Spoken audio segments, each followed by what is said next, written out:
Greetings, Your Majesty.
Your reign is over. Now to collect the... This looks like the stuff. Let's see if there's any more.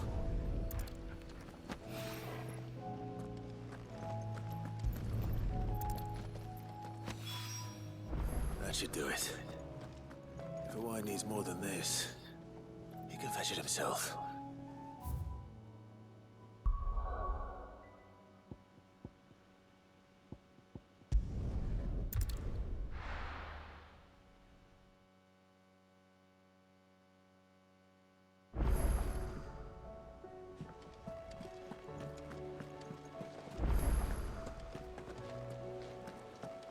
Did you see that? Tell me you saw that.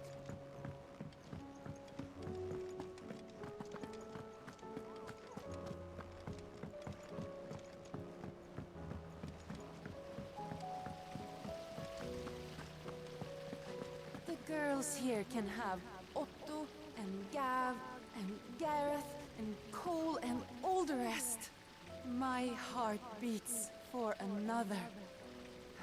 Now, if only Lady Taya would let me into the infirmary to see him. The girls here can have Otto.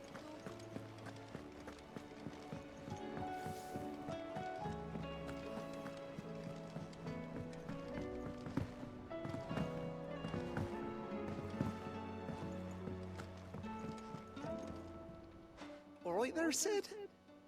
How's that hunt for the bomb ash going? I have it here.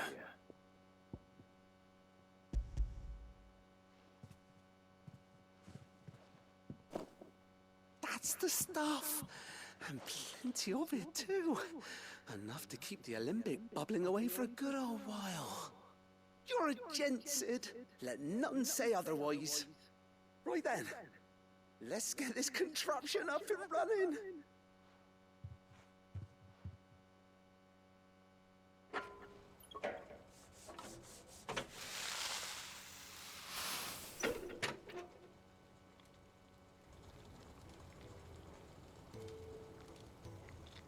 There we have it. The Telemon Alembic. And it works just like the chief said it would. Very impressive. Says the man who cut down a burning boulder. Speaking of which, I still haven't returned the favor. There's no need. The good it will do for the hideaway is reward enough.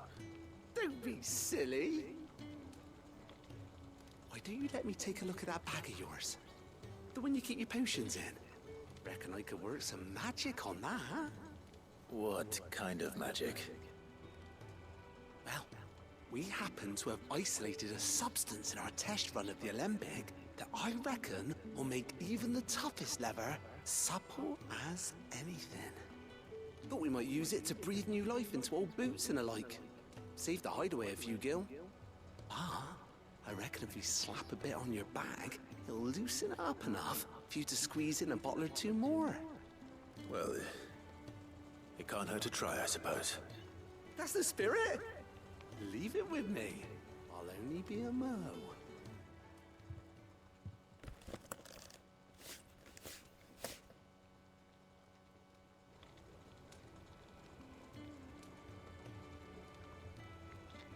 Well, what do you reckon? It certainly feels more flexible. Right? Told you. Thank you. I think. No. Thank you for supporting Mid and the rest of us in our endeavors. Without you, we'd never have been able to discover wonders like that stuff I rubbed on your bag. And I'm telling you, there's plenty more where that came from.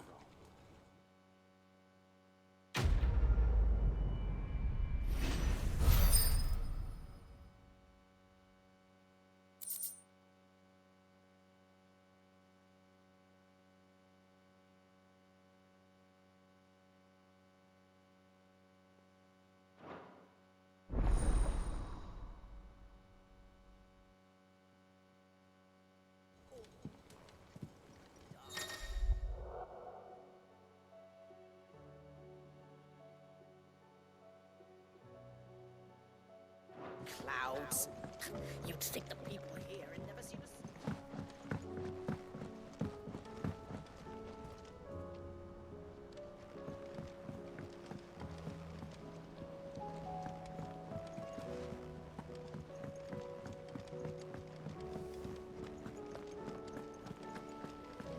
The girls here can have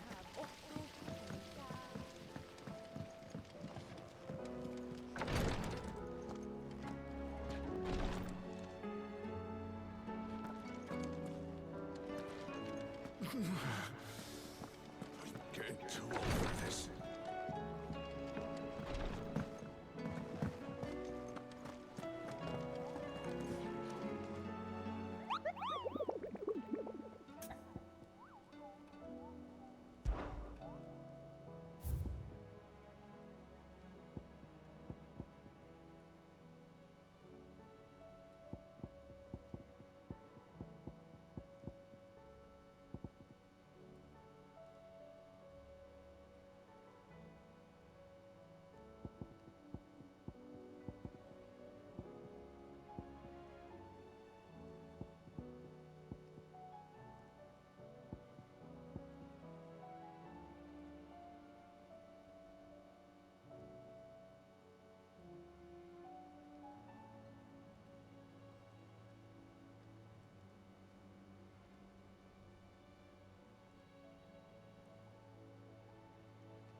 I'll build a barricade so sturdy, even a...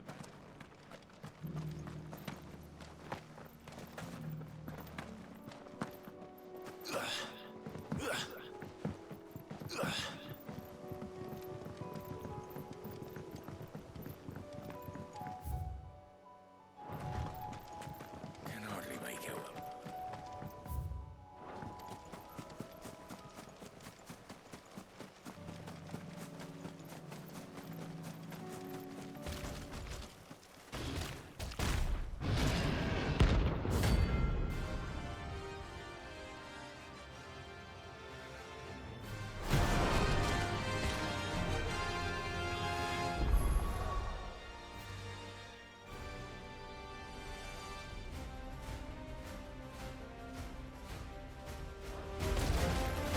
Can't let that thing poke free so close to the end. Time to take the bull by the horns.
Nice try.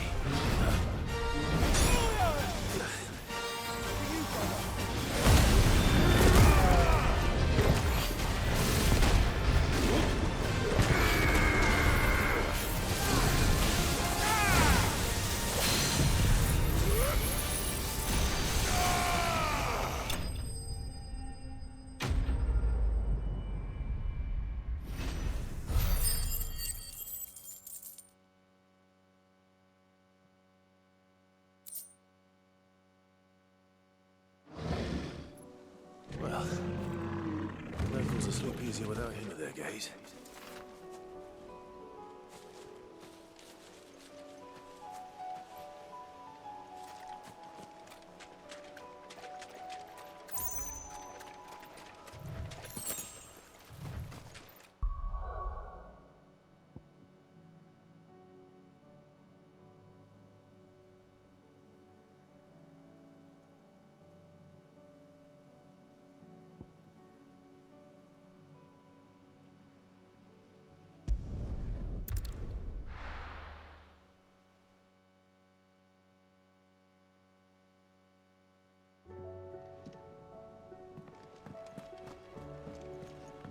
Were it not for the Undying's aid, I would be long dead.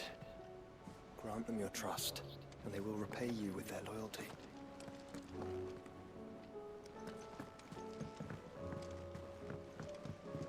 Will we ever see the sun again?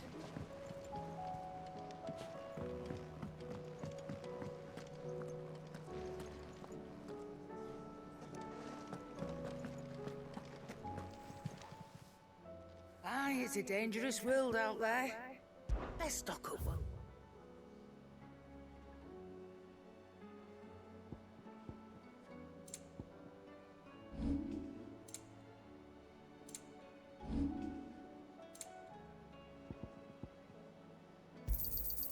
It'd better all be here.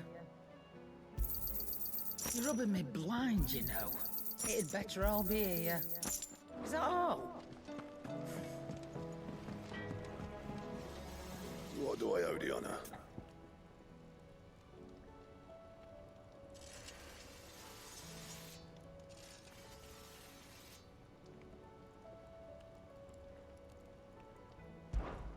So, what'll it be? Not bad, if I do say so myself.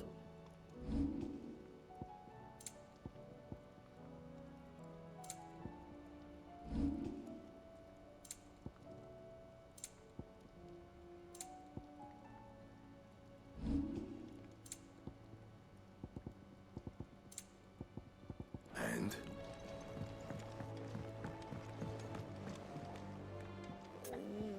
What am I gonna do? Is everything all right, Goots? You seem more discomposed than usual. Oh, I don't know what that means, but I'm in a bit of a muddle.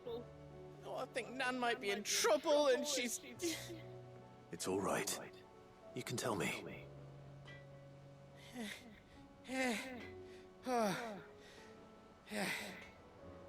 There was a trader came by. One of our usuals, like... Said he'd heard some rotten rumours about her down Dallymill Way. Folk are saying she's been selling to bandits and cutthroats and that.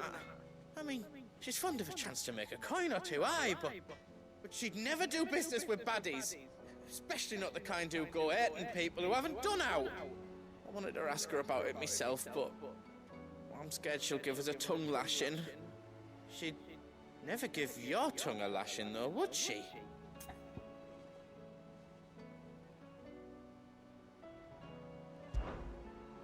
Don't worry. I'll speak to her. Oh, thanks, Clive. You'll let me know what she says, won't you? Of course. I'm sure it's all just a misunderstanding.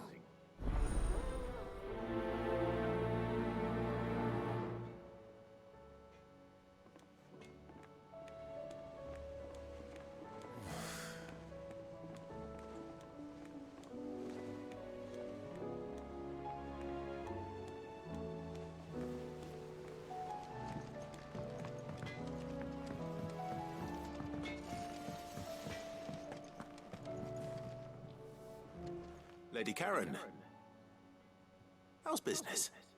Not nearly as foul as the weather. You're doing good trade then? Both in and out of the hideaway? Can't complain. Wait, what exactly are you getting at? Not once in 5 long years do you pay my affairs half a care, but here you are today, raking me over the coals like a bloody popoto. Just asking. Out of interest. All right. I'm here because I was told that certain rumors have been circulating. About you selling weapons to brigands. Oh, are ya? And who was it who knows me so well as to tell tales of my evil exploits? I didn't exactly hear firsthand. All I know is that someone in Dallymill has been spreading word to that effect. And what? You believe it? You think I'm profiting off the blood of innocents, do you? Look, I've done things I'm not proud of. Might be there were a time when I turned a blind eye to the wretchedness of the world so I could line my pocket. But that woman is no more. And you'd know that if you'd ever paid the slightest bit of notice. You're right, Lady Karen. I apologize. It was wrong of me to doubt you. Aye, it was. Now, I reckon you've got better things to do than pointing your do-gooding finger at a poor old woman. Of course. Good day.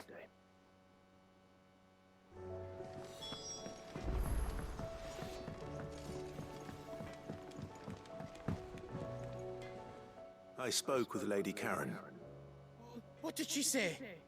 that the rumors were unfounded, and that I was a fool for thinking they might hold any truth, along with some other things that made her feelings clear. And while it sounds like she may have done things she regretted in her past, she says those days are behind her. Oh, well, that's good. I knew Nan wasn't caught up in out bad. But why would people say she was? What did she ever do to them? It's not right. No, it's not. But people do things for all sorts of reasons. Perhaps we'll never know. Well, I'm going to find out. That trader, he said they were all talking about her in Dalimil. So that's where I'm going. I'll find someone who'll tell me, you'll see. Are you sure that's wise? Whoever's spreading these rumors means Karen ill. Oh, right. But that's why you'll be coming with me, isn't it, Clive? I suppose it is.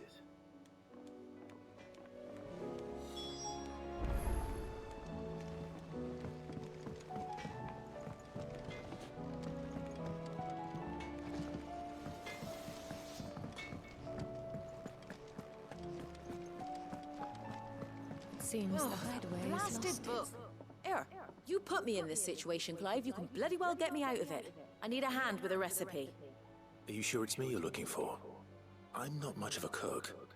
I'm all the cook will be needing, thank you very much.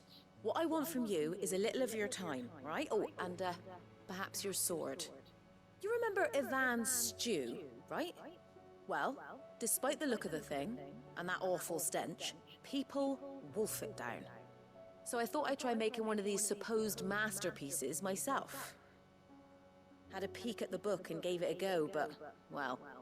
It wasn't as straightforward as you'd hoped. Ivan had the same problem. Yeah, but this is my blimmin' kitchen, and I will not be outdone. So if you don't want to be seen as playing favourites, I suggest you lend me a hand.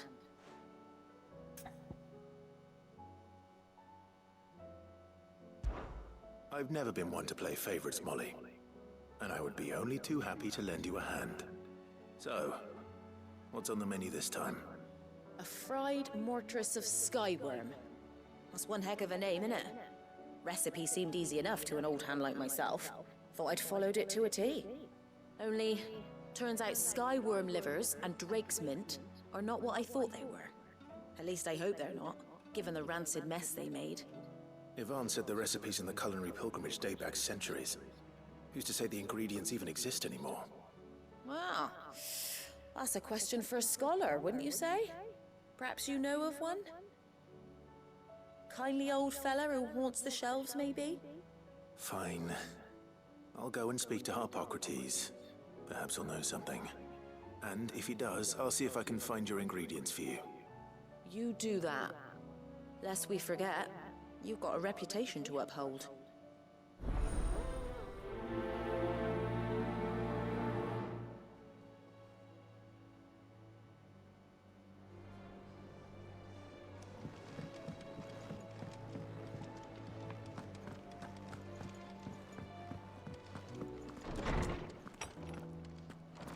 Is a storm coming, Sid? Lawsman Harpocrates. I've come to pick your brain if you don't mind. It's about the book you lent Ivan. Ah, Valisthea, A Culinary Pilgrimage, a classic. One of my favorites, in fact. The young man did a wonderful job with the Chance's stew. I do hope we shall be able to sample more such marvels in due course. That's actually why I'm here. I don't suppose you know where I might find skyworm livers and drake's mint. Ah, so the fabled Sandbrequois delicacy is next on the menu. Delightful. The descriptions of fried mortress never fail to make my mouth water. Now, skyworm is a somewhat antiquated name for the wyvern, their ground livers being the paste from which the mortress is made. Dragon livers. How very Sandbrequois. One would have thought the disciples of Bahamut would have a touch more reverence for their icon's brethren, but apparently not. I believe the specific dragon the recipe demands is the blueback wyvern, said to be the very color of the sea beside which it resides. So we know where to look for our liver. But what about the drake's mint? Saint's bonnet in contemporary parlance, a herb which grows along the North Reach coast. I gather that one can locate the cheerful yellow flowers by their heady scent alone, so I'm sure you'll have no trouble finding them. I may add that people once believed game was best served with the flora that sustained it in life, in which regard fried mortress of skyworm is undoubtedly a typical dish of the time. Meaning that if I find one, I find the other. To Northreach, then. Best of luck, Clive. And do save me a bite once the dish is complete.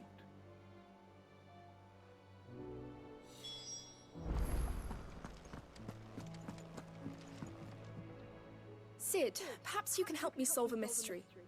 I can certainly try. Who's gone missing this time? It's not who, but what.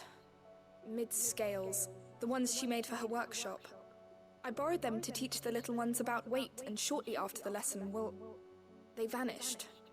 My first thought was that they'd taken them off somewhere to play, but when I asked, they swore they had nothing to do with their having disappeared. Which almost certainly means they had everything to do with it.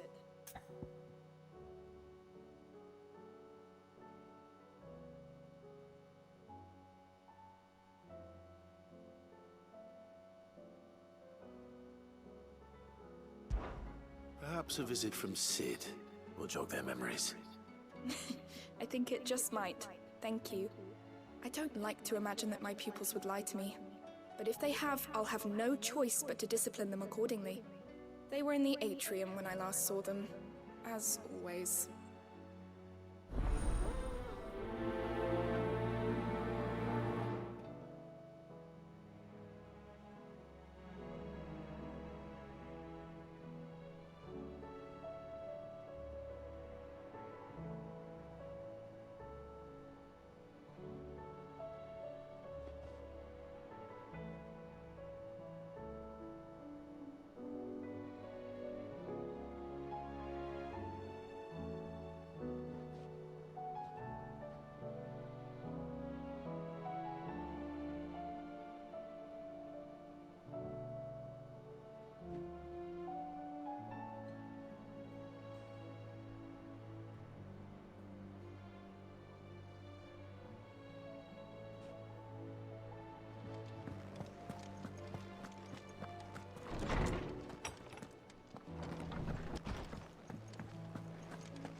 Seems the hideaway is lost.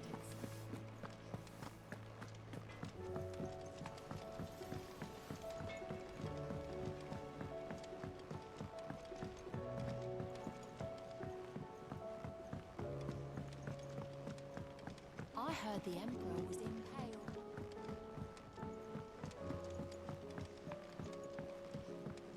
We're all gonna die! You hear me? What do you reckon we should do?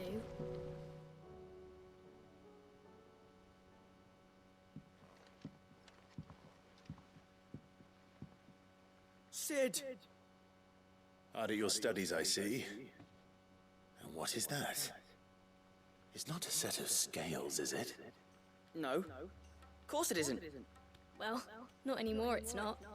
Oh, And just how long hasn't it been one?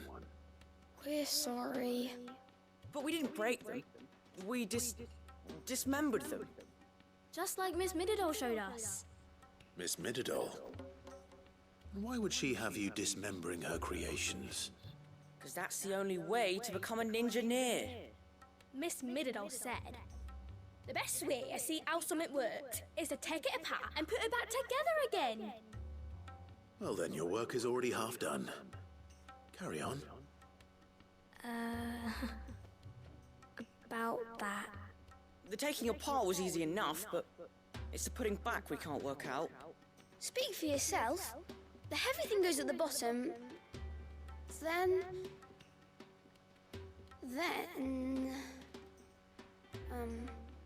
You three need to learn to take responsibility for your actions.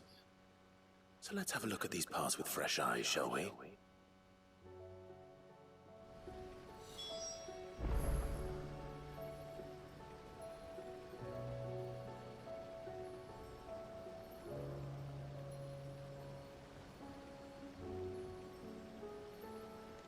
Must have been magic keeping those scales together. All right. Everything here was once part of Miss Midadol's scales. Every piece has its own role to play, and each is just as important as the others. If even one of them is missing, the scales won't work. So let's think about what those roles might be. You already know one of the pieces. The body. Its role is to support everything else. But what of the others?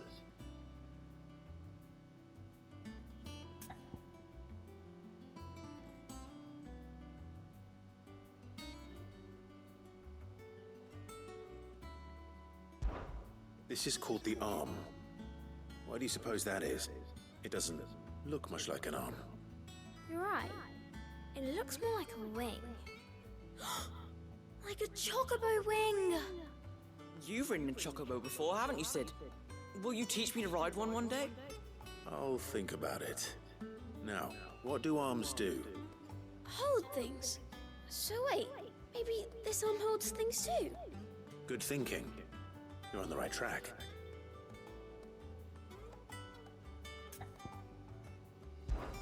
These round parts are called the pans. You all know what a pan is, don't you? I do.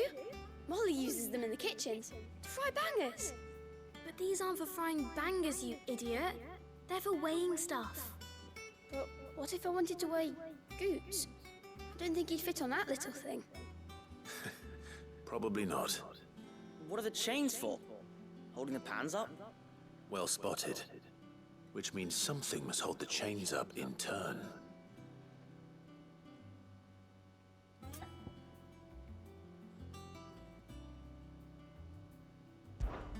This tiny piece is what's called a cogwheel, or gear. Have you ever seen one before? I have. Miss Midadol's dungeon is full of them. Most are on the floor. She puts them in all her inventions. They spin round and round and round and round and... That's right. They're very useful when you want to make things move. Do you remember if there was anything on the scales that moved? I remember the arm moved when I tried weighing an apple. And then somebody ate it. Not my fault. You shouldn't have tried weighing it before lunch. We know what part's supposed to move and how it's supposed to move. So, let's put the pieces together first, see what doesn't move, and then stick the cogwheel to that. Not a bad idea. You see? It's not so difficult.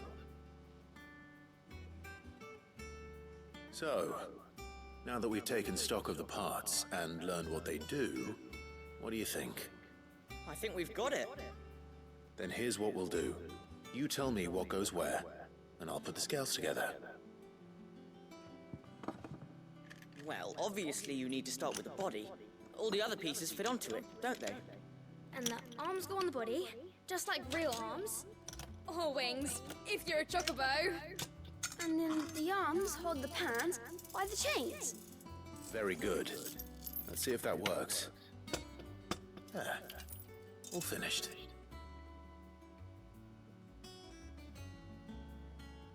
Yes! We did it! Well, with Sid's help. Oh, I just put the pieces together. It was you three engineers who showed me how. That's right. We're Miss Midadol's hairs. Her hairs? Yeah, hairs for the future. She's showing us her secrets now, so we can help out the hideaway when we're older. What do you think, Sid? Are you almost ready? With a little more help from Miss Midadol and Miss Shirley, I'd say it won't be long at all. You hear that? It won't be long. Until then, though, do try to be honest with Miss Shirley.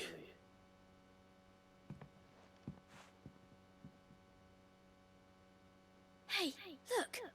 We never used the cogwheel. You don't think Sid forgot about it, do you?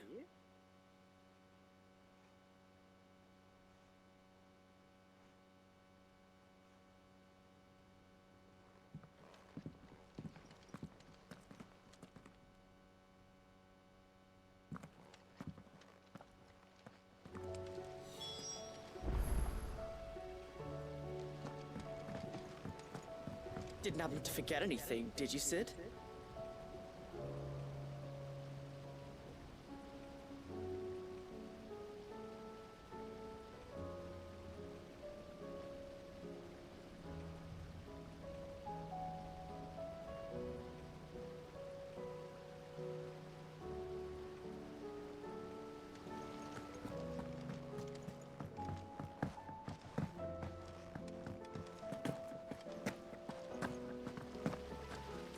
those here can have.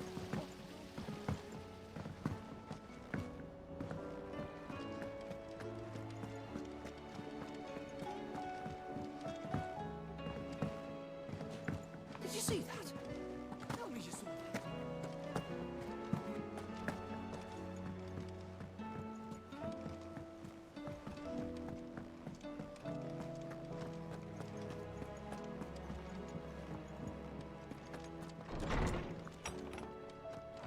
Is a storm coming, Sid? Will there be... Well, did you solve the mystery? It was as you thought. The children had the scales, or the parts of them at least. They dismantled them to see how they worked. Oh, no, Mid will have my head. Thankfully she won't. This might even have been her idea. Although I was the one who ended up teaching the lesson. I'm so sorry, Sid. I know how busy you are. I shall see that the children are properly punished. Please, there's no need. Mid seems to have taken the three of them under her wing. She's even calling them her heirs. She'd have them follow in her footsteps. And her father's. I see. Sid, do you know why Mid has been spending so much time at the hideaway of late? She told me it was because her studies have been interrupted by events in Canva. Is that not true? No, it isn't. The university offered her a commission. In exchange for full tuition, room and board, they asked her to oversee the design of several new war engines. To anyone else it would be an opportunity, but to Mid, who lost both her parents to war, it was a bitter pill. One she was none too keen to swallow. But that should come as no surprise. She's only ever cared about bringing people hope. The very last thing war can be said to do. Which explains her heirs. She's working to give them a better life. And so should I. What's the odd engineering lesson? Oh, you've given them far more than that. And I'm sure they're very grateful.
Rutherford.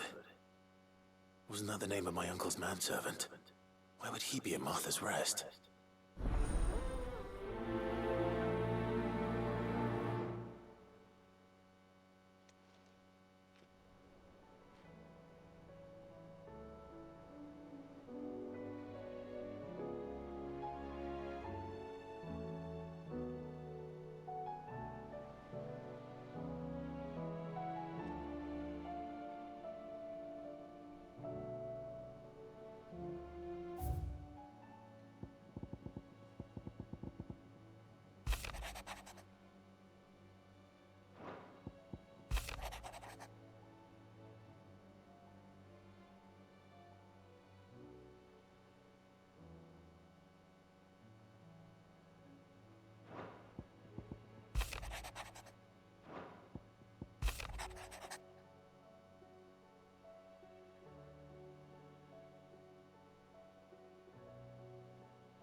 Hopefully it's nothing.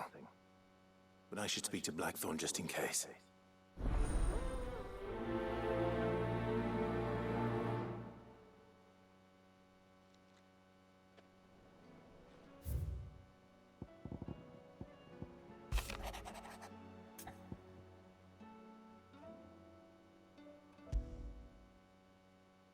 What could be wrong with Torgor?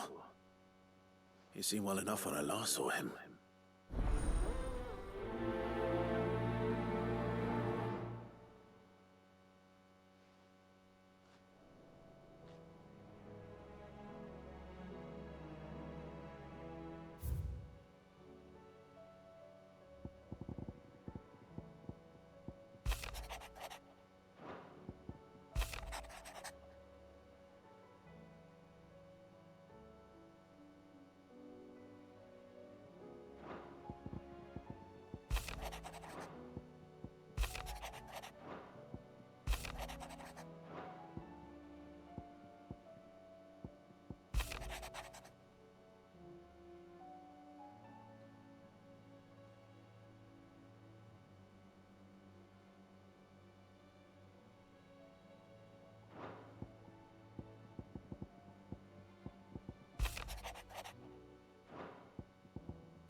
Trouble with the ledgers.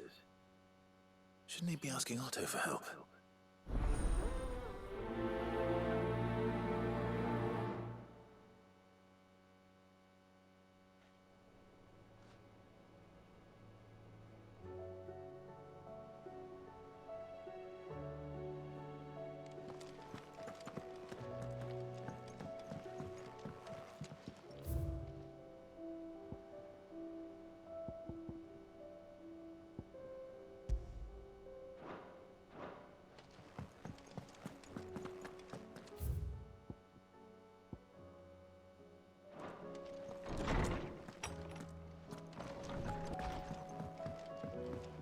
Did you see the pair that got hauled into time? I got your note. You think something's wrong with Torgor? So you can read. Congratulations. But I didn't say I were wrong with him. I said something weren't right. He's not been eating me treats. He used to love cracking the bones from Molly's boiled brown, but now he won't so much as look at him. Didn't like him. Which is why I'm of a mind that his mind's on something else. You've not been working him too hard, have you? No harder than usual. Is that it, boy? Do you need a rest? What was it he said he was? A frost wolf? That's what the lawsman seems to think. Then maybe this all has something to do with whatever it is that's woken inside him. I suppose things have been different since Rosalith. Perhaps Hippocrates knows something. Instead of everything, you mean? Perhaps.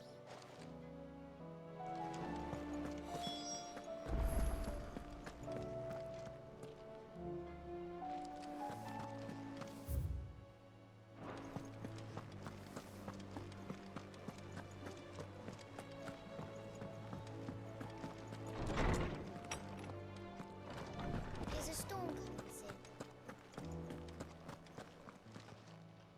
Lawsman, I need to ask you about Torgor. Something's not right with him. He isn't ill, is he? I don't think so. But according to Lady Karen, he seems to have lost his appetite, which is certainly a new development. She says he's hardly been touching his bones of late, and she believes it may have something to do with what happened at Rosalith Castle. I rather think she might be right, though not about his appetite. All canids are instinctively inclined to crack open bones for the rich marrow that resides within, and I see no reason why a frost wolf should be any different. Accordingly, I suspect it is not a lack of appetite that afflicts Torgor, but a surfeit of it. If we assume that his newfound magics require additional nourishment to sustain, it may well be that the bones Lady Karen is accustomed to providing are no longer sufficient. Frost wolves, after all, habitually prey upon far larger animals, whose bones may yield altogether different nutrients. As to where one might find a suitable substitute, some antelopes that graze the meadows of eastern Rosaria have been known to grow to a size more than double that of their lesser cousins. I don't recall ever seeing any that large. And little wonder. The oldest and largest such creatures rarely leave the safety of the highlands for fear of predators. The last elder antelope sighting I recall hearing about took place near Cressida, and that was long before the village was abandoned. Even so, it seems like a good place to start. Good hunting, Clive.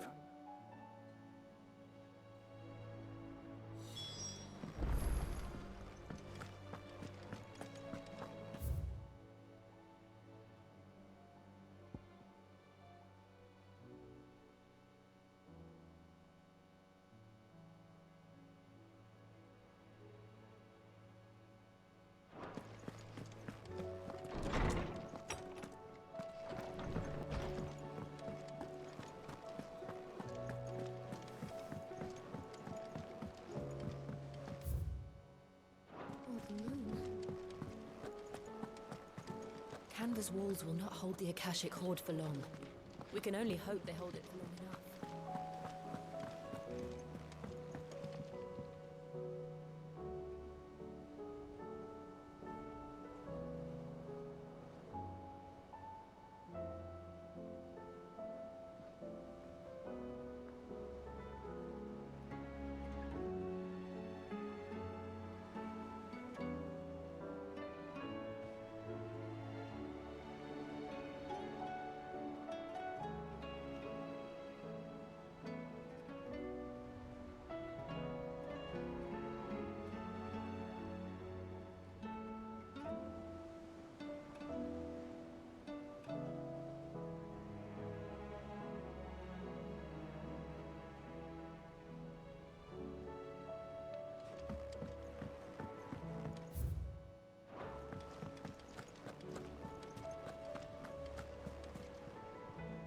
Clive, did you get my letter? That's why I'm here. Shh. Otto might be listening. Is this better? A little. Listen. I've some bad news. It turns out the hideaway may be slightly behind in its payment to certain lenders, and it's maybe my fault. But I swear to the goddess, I thought I had the numbers square. Sadly, that square turned out to be more of a circle. Zero, you might say. I can straighten it out, I swear, but it's gonna take some time, and I'm gonna need help keeping it from Otto. Bit late for that, I'd say. There you are! What a surprise! So let me get this straight. You forget to pay our lenders what they're due, and instead of coming straight to me, you get Clive to come to you. And I hope he'll dig you out of the hole you've dug for yourself. Clive, the man in charge of the place you've been cheerfully trying to bankrupt. And you thought this was a cunning plan. Why? Well, who needs paying? Oh, just Martha. And the Dame. And, well, Lady Karen. But only 500 talents. We owe 3 of our most trusted friends 5 million gil. Each. 5 million each. They lent us the bulk of the money we used to rebuild the hideaway, you see? And, well, I must have made some sort of oversight.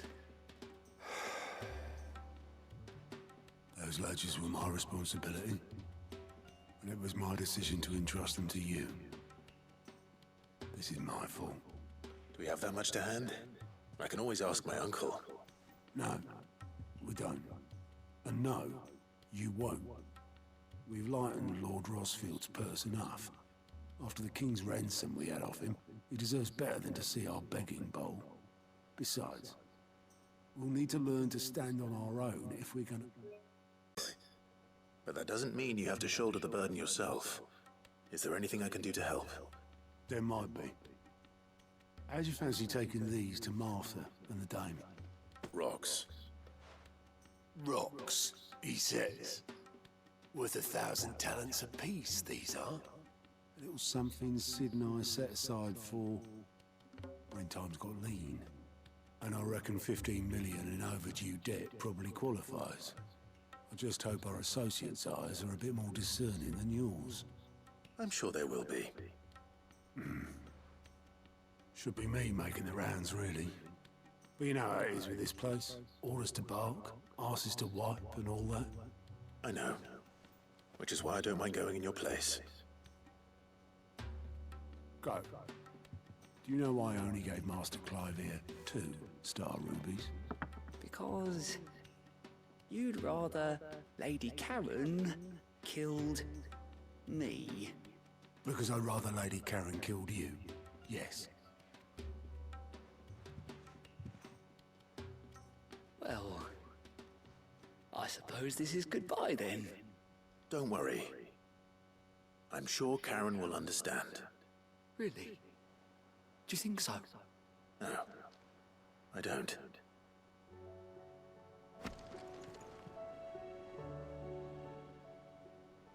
Oh, I wasn't expecting you back so soon. You earned this.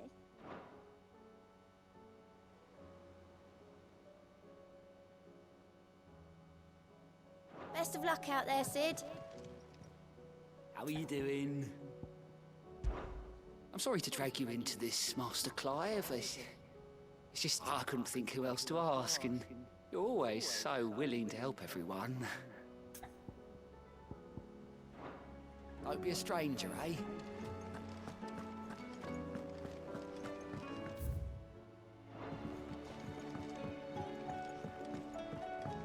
Did you see that? Tell me you see that. Will we ever see the sun again?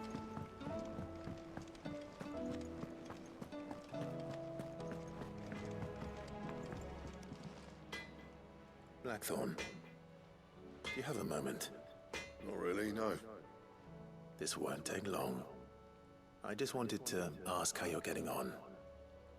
August was worried about you, that you might still be doubting your craft, even after learning the trick of that cuirass. Is there something else weighing on your mind? Perhaps sharing your thoughts might help. That bastard's like a dog with a bone. Still, he's got a keen eye, I'll give him that. He's just, well, Karen showed me something. Something I've never seen before. And that was? A sword. An odd-looking thing with a single-edged blade. The metal itself wasn't anything to write home about, but fuck me, the edge on it. You could slice a man clean in two with a weapon like that, and he'd be halfway home before he even realized he'd been cut. So that's what's troubling you? No, not troubling me exactly. More distracting. Can't stop thinking, how do you get an edge that sharp? It's driving me mad. And if you knew how to do it, we could arm the curse breakers with even better blades. That's about the size of it, yeah. I'll see what I can find out. Sharper swords are always welcome. And we can't have our master blacksmith being distracted. You're a soft touch, you know that. But I can't say I'm not grateful for it. Good luck, eh? Thank you. Let's see what Karen knows about this sword.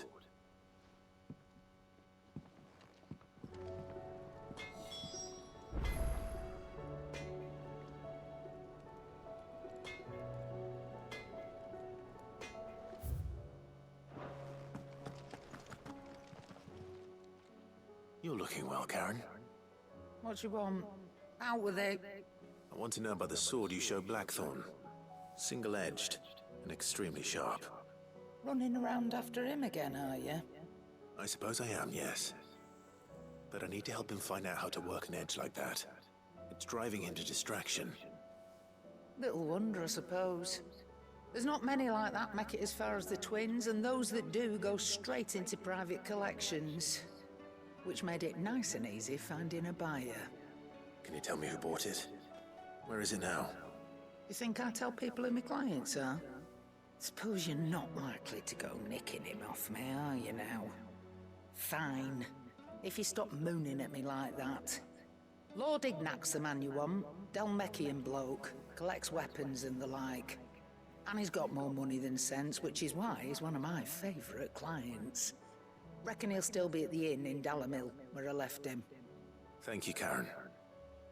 Oh, and he's a touch eccentric, if you take my meaning.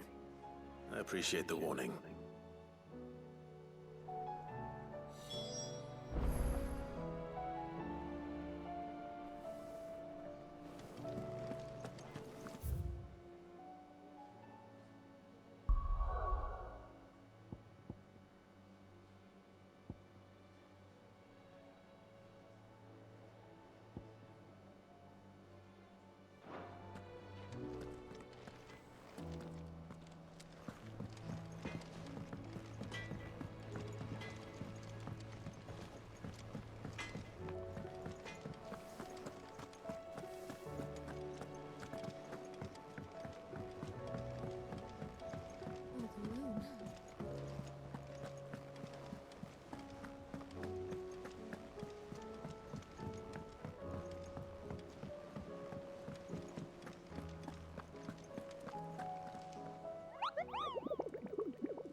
Ready, go? Yeah!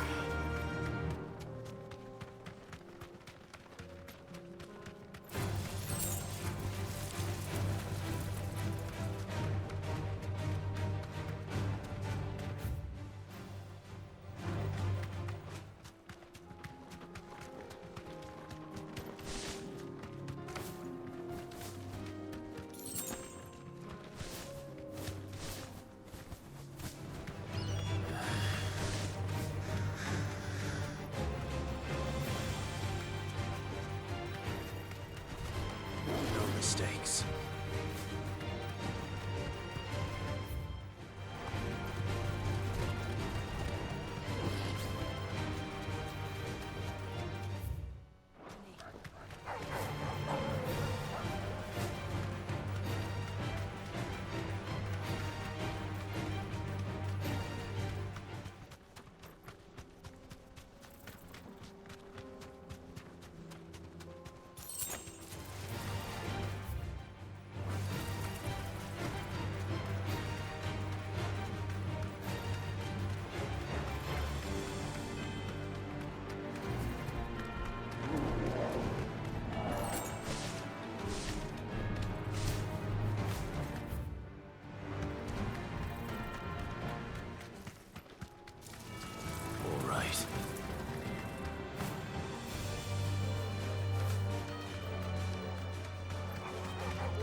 Time for the pack, is it? Let me introduce you to mine.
And then there was one.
That wasn't too bad, was it, Torgal?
People take notice of wealthy men.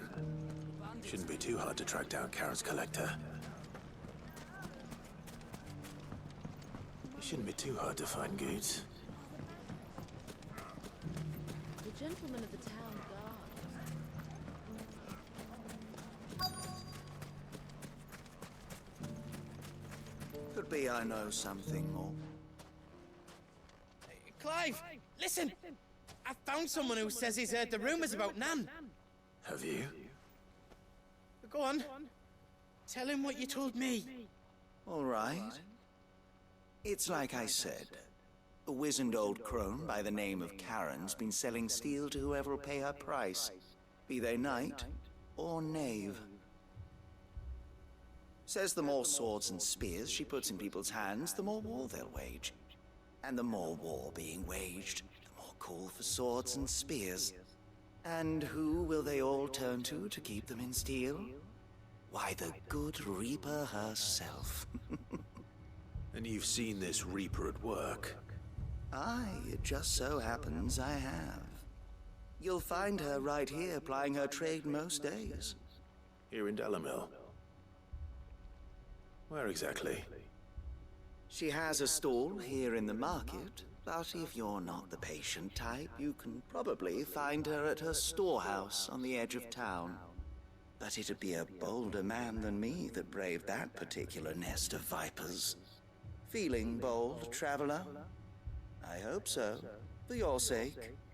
Now, if that's all, I have places to be. Sorry to have kept you.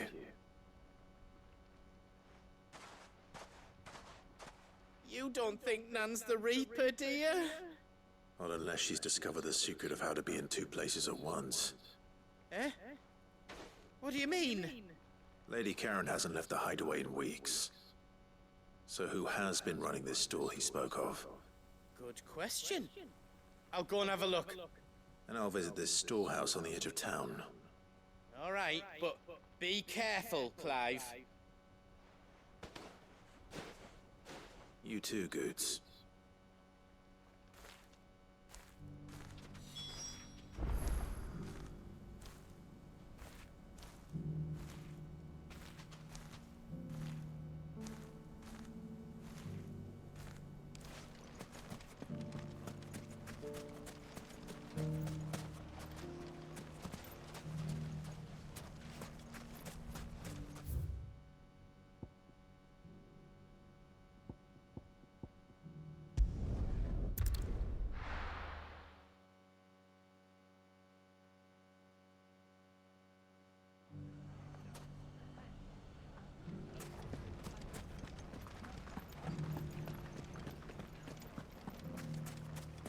You fought very bravely.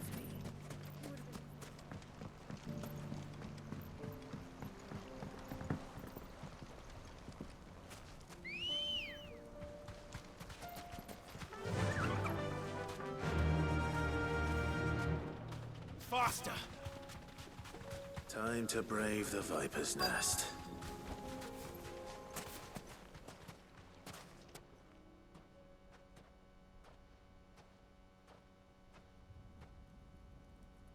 Just you, is it? Thought I might have laid it on a bit thick. It was a fairly unconvincing tale. So, what now? That's up to you. Die a slow death, or a quick one. Boys, he's all yours. But that sword is mine.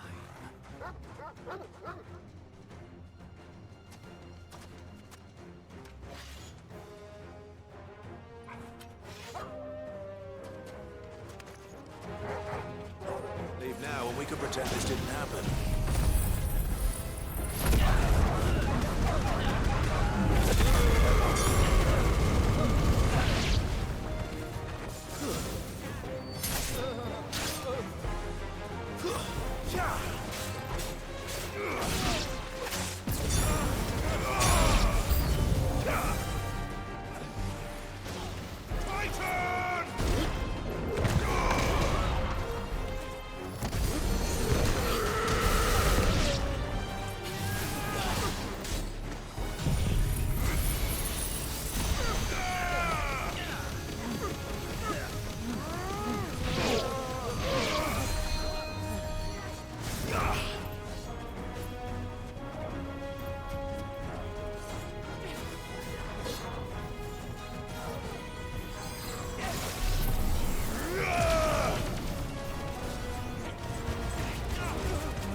done it now.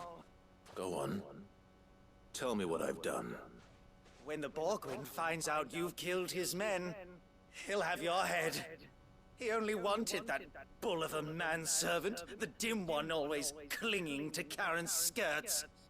You weren't even supposed to be here. Who the hell are you anyway? What were you going to do to him? The Borgwin wanted him to get to Karen. I was only supposed to point the lamp in the right direction once he arrived in Dalamil. But then you turned up. Well, go on then. If you're going to end me, end me. You're not worth the effort. Now be gone, before I change my mind. Fucking coward! I need to find Goods. Right now.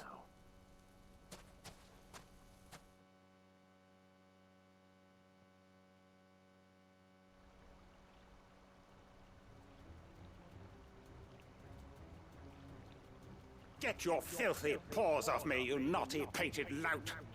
Stop calling me names! And stop spreading them horrible lies about Nan! Well, that will be easy enough. For they are not lies. Every last word is true. And she must pay for her crimes in blood. Blood? Goose, are you all right? He's gonna kill Nan! He said she had to pay in blood! After what she did, it is only right. She ruined my life and the lives of countless others. That loathsome harpy's very existence is a crime, and I will not allow it to continue.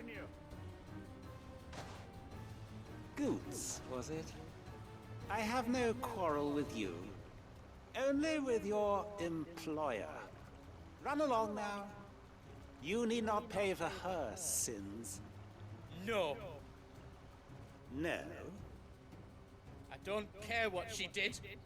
I won't let you hurt Nan. Promise me you won't hurt her, or I'll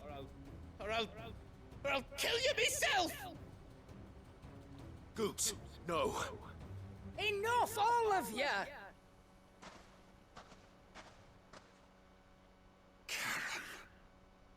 But how did you? You're a sight less clever than you think you are, the pair of you. Did you think I wouldn't notice the two of you slinking off together? Well, the whole thing got me thinking, who in Dalamil might bear me a grudge? And a certain snivelling shit I ran afoul of in my fairy years came to mind. Though it was just Bogan back then, wasn't it? I thought the years might have taught you some sense, but I see you're the same pants-pissing craven you've always been. What was it we called you? Wet legs? You bitch! Everything that happened, it was all your fault! And now you'll finally pay for what you did to me!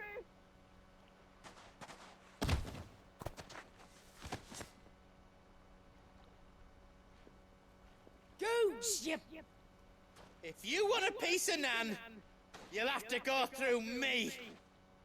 Fuck! You great galoot. Out of the way, I can handle this myself. So, wet legs. You remember what you told me when we last met? An eye for an eye. Wise words, Ab. Wise words. And now, it's time to collect.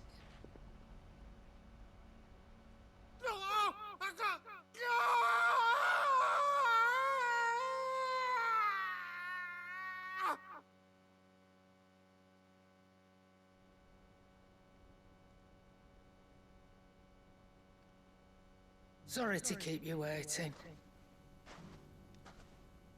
Is he... Dead? No. But I reckon he wishes he was. It isn't easy going through life one eye short of a pair. After all, I should know. You don't mean... Oh, don't tell me you didn't notice. Lost it to old Wet Legs back when we were working the same routes. Said I'd stolen from his strongbox. I'd done nothing of the sort, mind, but that didn't stop him taking his little revenge. So I took some of my own. Sorry, lost everything. His coin, his clients. Always knew he'd be back one day to claim his due. But he crossed a line dragging poor Goots into this. He didn't hurt you, did he? No, Nan. Still got all my arms, see? Legs too. But what if he comes back again? What if he does? First we take the other eye, then we work our way down. He'll learn his lesson soon enough. But something tells me the Wet Legs has learned it already. Right. Let's get you back to the hideaway. You've attracted quite enough attention already. Ta-ra, Clive. Remind me never to cross you, Karen.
If all of us continue to work together in different...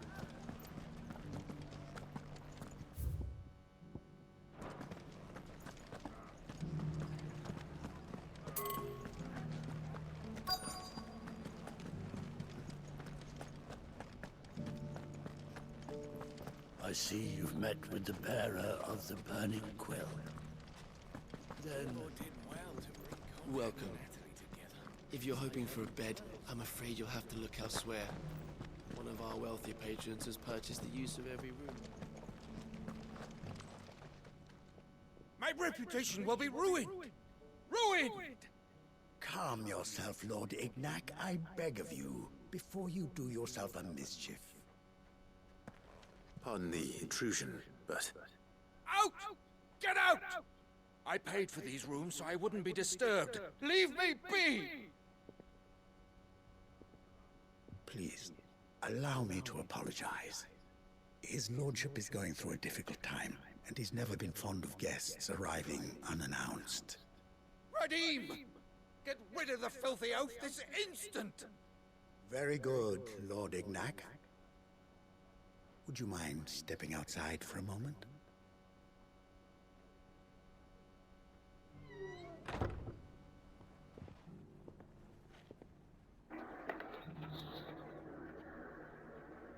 I'm sorry if I've caused you any trouble. That? Oh, no. That's just how his lordship is. Though the morning's events have left him somewhat fractious. He's been dispossessed of his luggage, you see.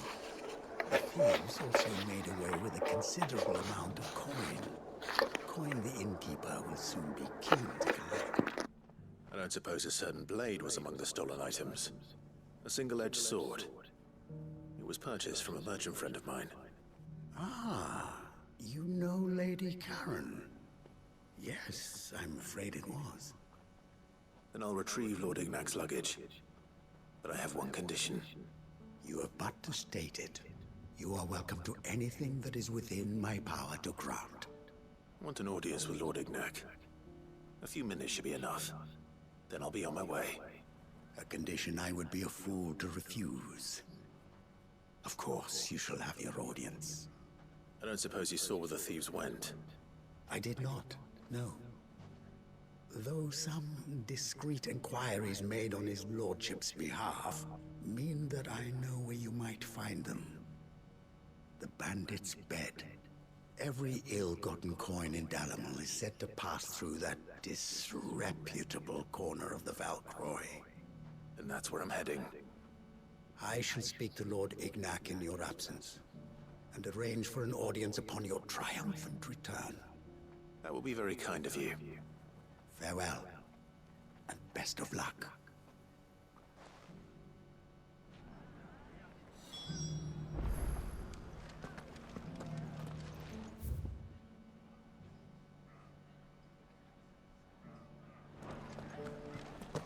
If all of us continue to work together defending Dalimil, I foresee good things.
We've got company!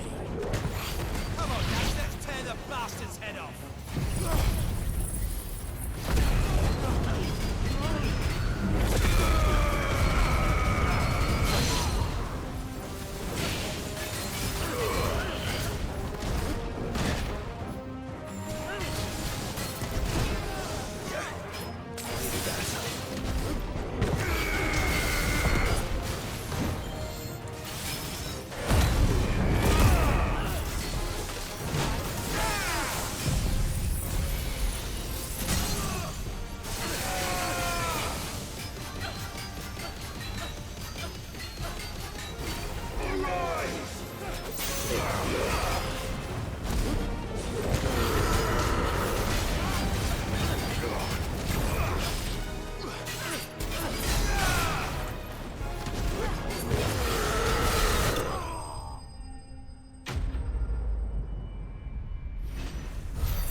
This must be Ignac's luggage. Nothing seems to be damaged. All right. Let's get it back to Dalimil.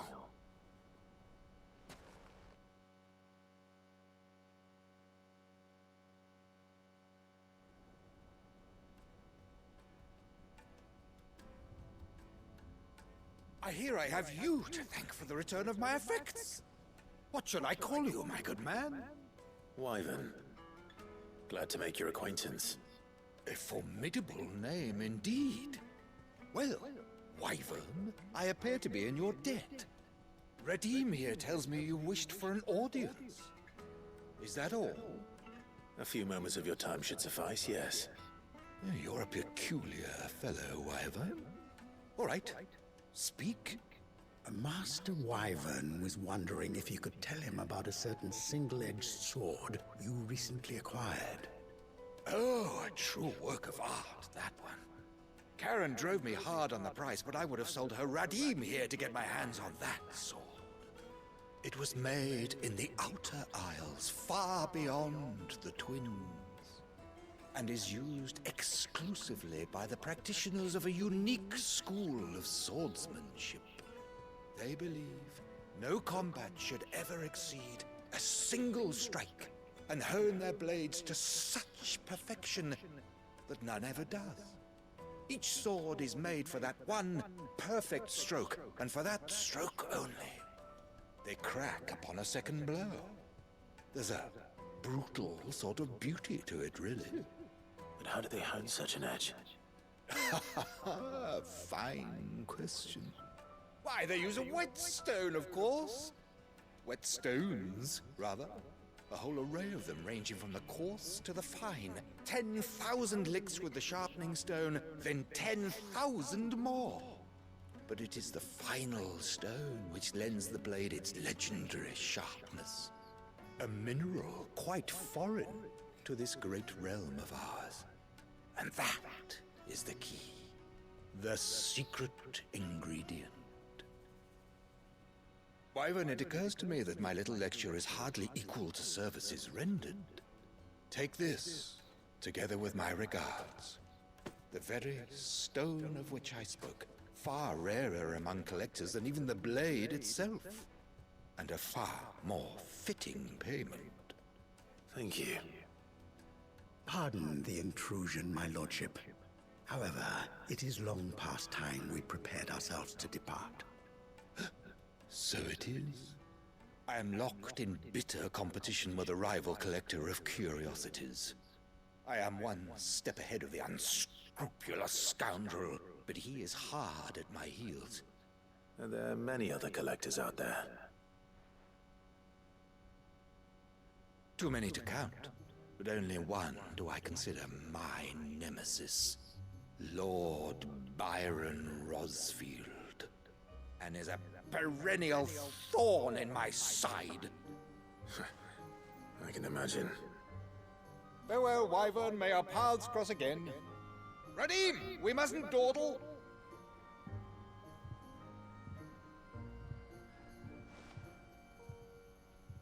I think his lordship is rather taken with you, Master Wyvern. Thank you again for your assistance. Coming, my lordship. I'll be right there.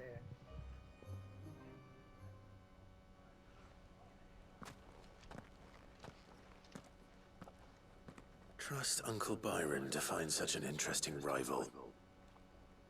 Now, let's see what Blackthorn makes of this whetstone, shall we?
Is that blade for hire, perchance?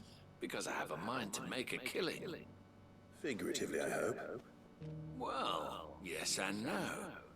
A passing caravan carried with it a rumor most fortuitous for one in my trade, that an elder Dread Evis had been sighted in the fields of Korava. Dread Evis are aggressive beasts. Compelled as they are to acts of violence, few survive to maturity, but those that do develop a hide of phenomenal value. A hide you want to sell? Eventually, yes. Though I would have it tanned first that it might be crafted into marvels the likes of which the world has never seen. Dread Evis skin is a rare thing indeed. But the worked hide of a well-aged beast, now that would fetch such coin that Gilbert himself might weep with envy. Bring me that beast's skin, and I will share with you the bounty of our combined labors.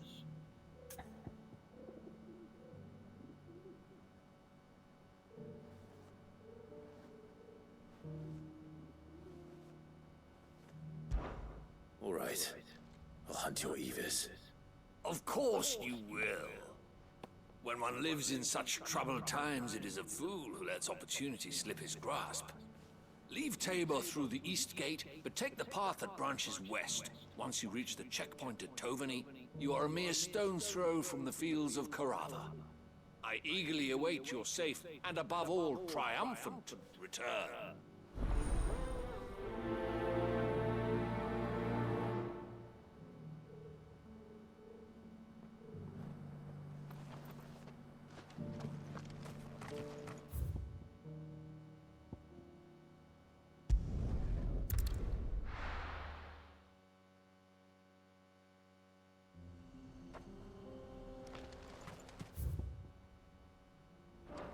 You lost, stranger. Wherever you're headed. Not here.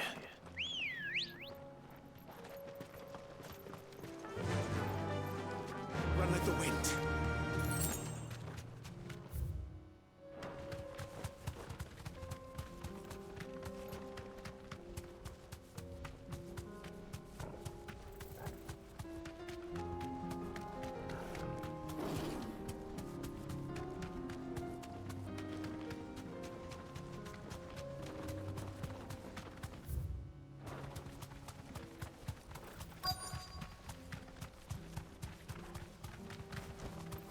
You deserve a rest.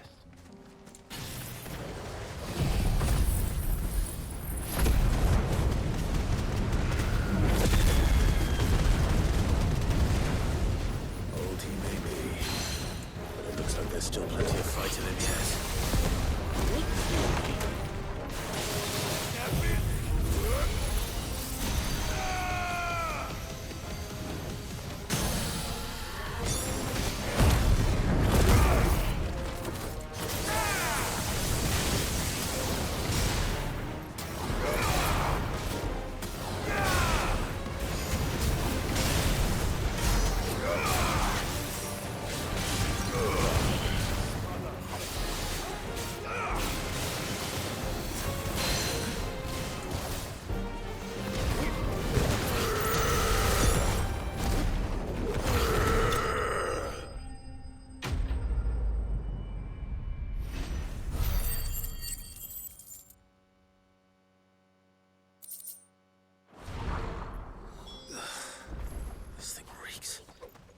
The sooner it's off my hands, the better.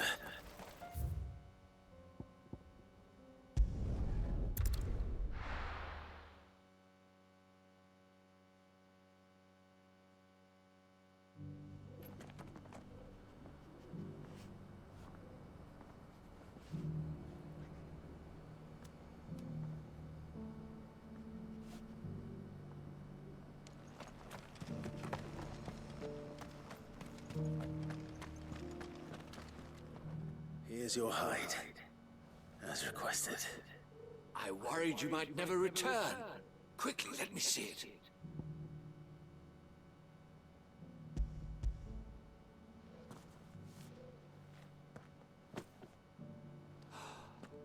Oh, as supple as a maiden's cheek.